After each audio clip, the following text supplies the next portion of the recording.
Hey everybody, you're on the GeekBox YouTube channel. Today I will tell you how to reset Roku Box. Let's go. First way, use reset button.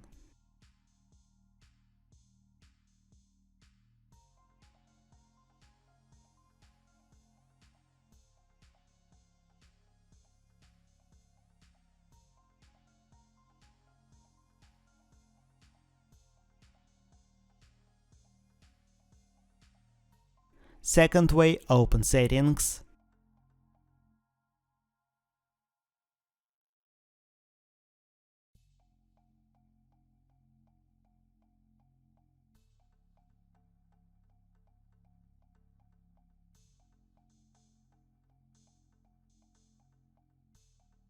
System.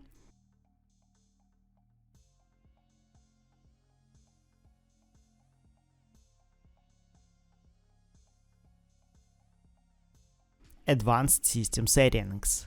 Factory reset. Enter code. That's it. Now you know how to reset Roku Box. Thanks for watching. Please like and subscribe to the channel. Good luck and see you soon.